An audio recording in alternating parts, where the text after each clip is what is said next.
This patch can be summed up in 2 words: big drama. But to leave it at that summarization would be a disservice to many groups.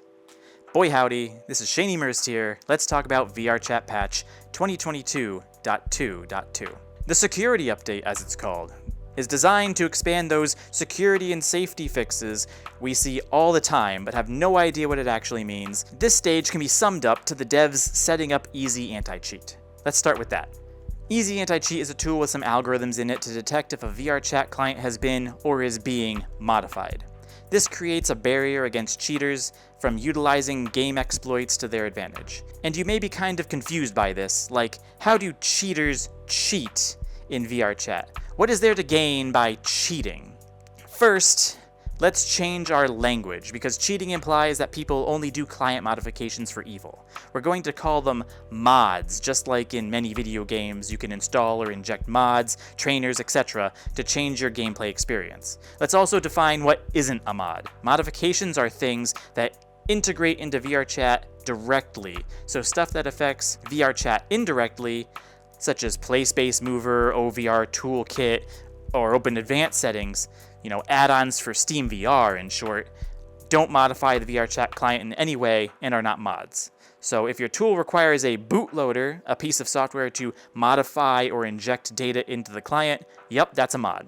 So modified clients. Not good, right? People mod the client and crash people, spy on or otherwise harass people through invisibility mods and being able to enter private worlds as if they were public, have keyloggers to capture people's usernames and passwords, steal avatars with ease, even if they're private, and other dastardly things, right? Well, yes, but also no. People using mods for evil are there, absolutely. They do all those things, and it's terrible.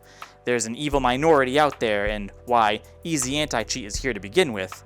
And before you go off and say you've heard that Easy Anti-Cheat is easily bypassable and all that, yeah, Easy Anti-Cheat is imperfect, and in competitive games they fight tooth and nail against the hacker community, while the hacker community always comes with the next thing before anti-cheat software can prevent it.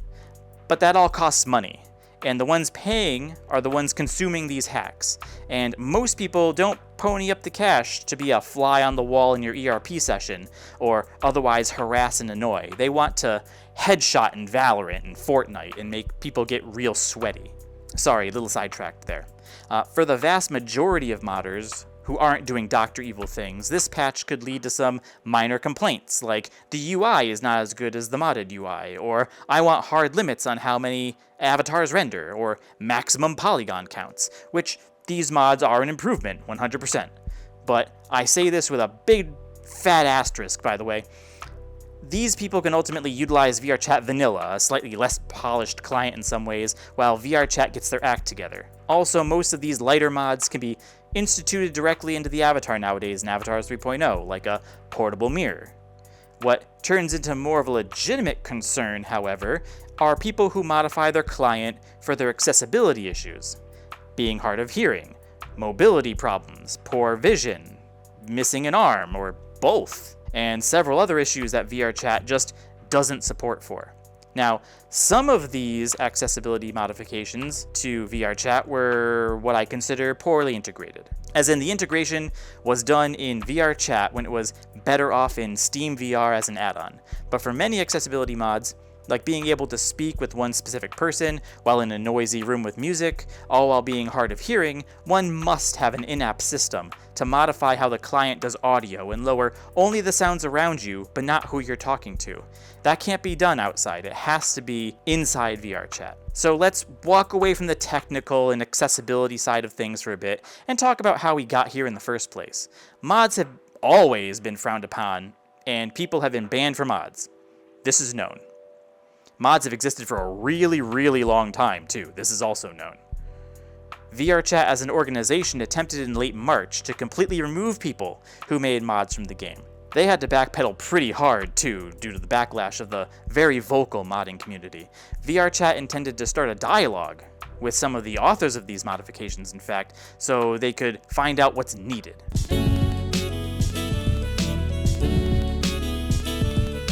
Now, it's inches away from August, and honestly, speaking from the outside, other than the IK update, Avatars 3.0, and the Bon Voyage to Dynamic Bones, which were all planned before that, I have seen nothing significant from the modding community integrated into VRChat itself.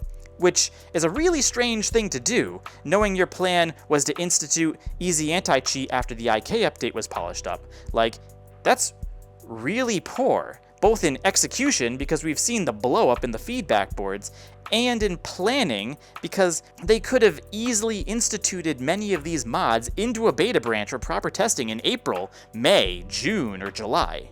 Essentially, VRChat is proving to its competitors that they see the goal, but don't know how to not step on everyone's toes with those high heels they got until they're up in there busting them up, which is, to put it kindly, unfortunate. It's a complicated situation, and I'm dumbfounded VRChat didn't do better work on this to minimize backlash. Institute the mods that you know that are important. That's all that needed to be done. You had months to assess and build and test. And the mods that are there are not very complicated, which is really confusing to me. I understand testing takes time, but it doesn't take that much time.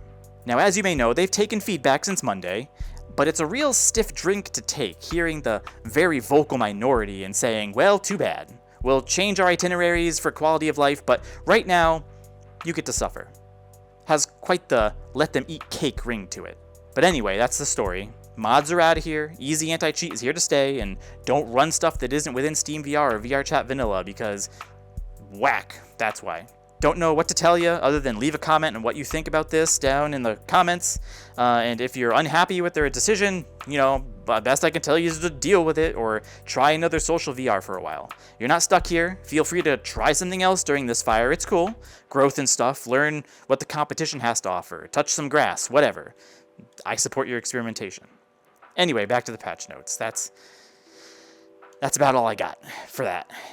So the other thing, which is definitely the first feature that relies on easy anti-cheat, secure instances, which means instant rules are now server-sided.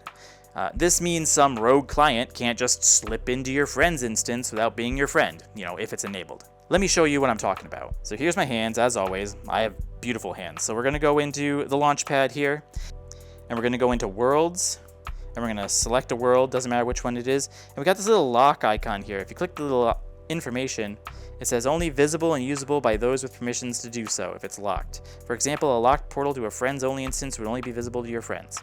Cool, so we'll create a new instance, we'll call it Friends Plus, and as you can see here, it's locked. You can lock it or unlock it with this setting.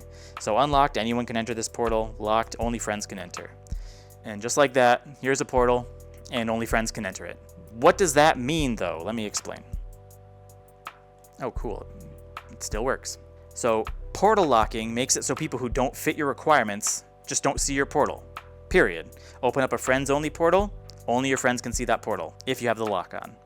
Pretty straightforward with one caveat, actually maybe two caveats. When you drop a Friends Plus portal in a public instance, only your friends will be able to see that by default. Be sure to unlock the portal before dropping it if you're inviting the entire world. Invite and Invite Plus instances are always unlocked, as it's a world that requires an invite, and it's assumed you're inviting everyone around you. So not only can you lock portals, but you can lock invites from the website too. Oh yeah, in case you didn't know, you can log into vrchat.com and send yourself an invite to a world, or drop links in Discord and such that, when clicked, still only let your friends in, for example. Also, a couple fun little improvements beyond secure instances. The action menu now has a pose reset button to bring your fizz bones back to a default state. Neat. Also, for world creators, Udon behaviors that are instantiated are now better handled. They also don't attempt to do any networking, so if you were trying to utilize that for some reason, that was a bug, and you gotta go back and fix that. Left and right feet, and I believe this was in the last patch, but apparently it wasn't properly fixed, now should be properly placed during avatar setup as well. They won't be all crisscross applesauce, and I believe that's only for full body. Couple other quick fixes, Steam Deck and Linux users should be able to see more video players now, which is cool. Final IK had some exploits fixed that would crash users. Nameplate text renders better now, somehow. And they made main menu settings easier to touch or something like that. Better interactability. For the first time I know of, they added a known issues list too. The important one is for users that use virtual desktop. Easy Anti-Cheat blocks that for Oculus PC, so you're gonna have to use Steam or Oculus Air Link. Alright, the drama continues until VRChat improves. A couple things though, a lot of people are using this drama to throw total crap at the wall and see if it sticks. Like, the avatar cache isn't protected. It is just readable in RAM, which Easy Anti-Cheat helps prevent. Or Easy Anti-Cheat won't stop crashers. It will, just not all crashers. Like there's, textures and, particles and stuff like that can crash you too. Shaders, what have you. Easy Anti-Cheat won't stop user harassment, when it will in many ways, as I just explained in this video.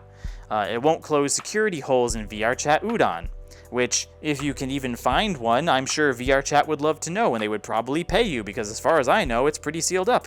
And Easy Anti-Cheat will just make it a little bit tighter.